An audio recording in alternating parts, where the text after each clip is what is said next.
Alright, welcome back to Teal House Farm. It is 30 freaking degrees outside because it's finally decided it's going to be fall. And we need to do a little work to try to fix some fence. Notice our wood pile's half tarp. We need to work on that too, but that's not today's project, so we're just going to look this way and ignore that mess. Had a storm come through, pretty big one. Notice that big chunk of tree down there. Recruited a helper too. Make it go a little faster. Okay, so big storm. Tree limb fell down. There's still one down there, but it broke some of the fence. This is turbo wire electric fence, which usually works pretty well. It broke some here. It also broke some back there. There's a lot of trees and stuff back there to fall. It was a really big windy storm. Anyway, so the solution to this, because our sheep are getting butchered in like, I don't know, a week and a half now, was, hey, there they are. We just closed them back here in the small paddock. And we went to the local farm cooperative and we bought 2 bales of hay because we said, you know what, at this point, the amount of effort it's going to take to fix the fence with the amount that's broken. See, there's more broken there. We're just going to take the little more expensive but easier route. Bought 2 bales of hay for $18 and we've been feeding them the hay. But these gentlemen will not eat the hay we bought. And as you can see, there is like nothing in this paddock for them. But we do have a fair amount of standing, what's called like standing hay or whatever. Grass is not dead yet, for them to eat in these other paddocks, but the fence is broken. So today, Micah and I are going to try to attempt to fix at least this little paddock so that for the next week they have a little bit more to eat, because we don't obviously want them to get scrawny when they're going to the butcher. We'll still feed them their supplemental grain, and hopefully between those two things that'll be enough for them so that we don't have to go out there and fix those paddocks as well. And I want you gentlemen to know that this is all because you're being a bunch of losers and not eating perfectly good hay. Alright, so the first thing we need to do is we need to find the broken strands and just try to string all of this back up down this way. And then once we get that all done, we'll unplug the main fence and reattach this to the main fence and open the gate. I send Micah down to the bottom and I start over at the side, and we're going to try to pull our strings to meet here at this corner post, and this will be kind of where we start solving the problems. We had a couple T-posts snap, but I don't have any extras, and I'm definitely not going to the store today. So I start stealing them from the part of the paddock we aren't using, and I can just be mad at myself in the spring when I need to go replace these random posts that I pulled out of the back. Pat comes out to help, I promise. I tried to get him to wear warm pants, but he insisted he needed to wear shorts, so we'll just take it for what it is. We're going to toss these old posts. This is the part where clear communication is essential. I told Mike to throw it down by the tree. I didn't specify what tree, so she ended up just chucking it into the paddock, which is not what I had meant. So they got to go fish it back out because I don't want the sheep messing with that fence post, the broken fence post. So they go find the one they chucked into the paddock, and then we'll put it by that tree so I can bring it down to the trash later. We'll keep walking around the corner here to see what we find. Here's some more that is down. Okay, this one was not the storm. This one was the UPS man trying to back down our driveway.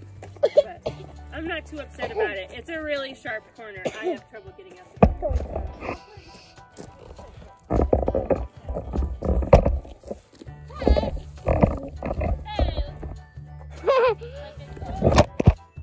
Okay, again, we have to steal some posts from parts of the paddock we aren't using to replace these broken posts. So Micah goes and grabs you one. I take out the old one, put it by the correct tree in our pile of discarded broken step-in posts. And we'll get this new one in and hooked up. There we go. And down to the corner, this corner, we need to detach the fence that goes out into the field because we want to make sure we're only electrifying the new paddock. Otherwise, this fence will just read 0 because it's down in so many places out there. So Pat does whatever he can do to not be helpful, and Micah tries to untie the knots for me.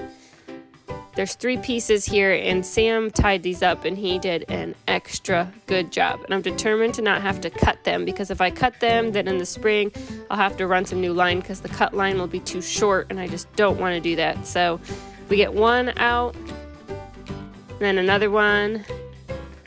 All right, and then one's kind of caught here, and I'm going to finish it off.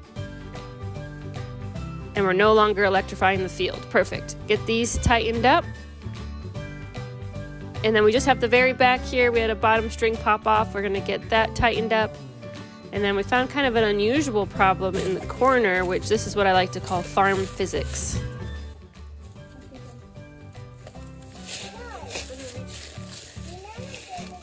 I don't even understand how that happened.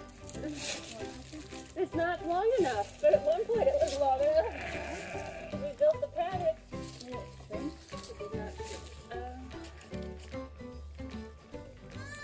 Yeah.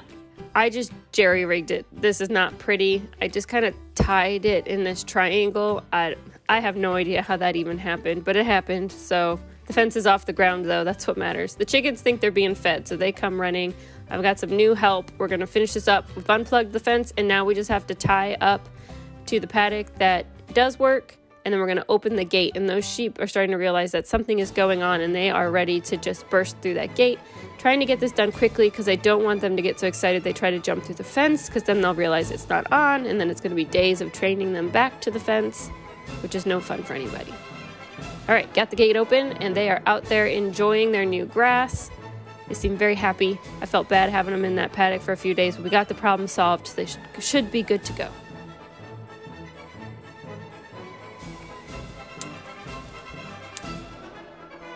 Okay, it was at almost 14. As long as it's higher than 7, I'm happy. It's 0.4. Oh, darn it. It's basically not electrified. That's a lot not electrified. That's something shorting out. So we need to kind of walk the fence and listen for a really loud pop, which would be like the string touching metal somewhere. And then see if we can fix it. Found it right there. All right, Mikey, can you unplug the fence? Okay, hang on. I'm gonna have you plug it right back in a second while I'm still in here. So. Can I go? All right, Micah, go ahead, plug it back in. We'll see if that solves the problem. Go, Mom. Okay.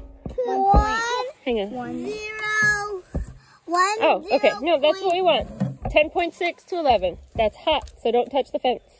Okay, that is hot enough that if they decide they want to try to test the fence, it's going to hurt, but they should be pretty trained to the fence, not even try that. But if they do, they'll get a little zappy zap.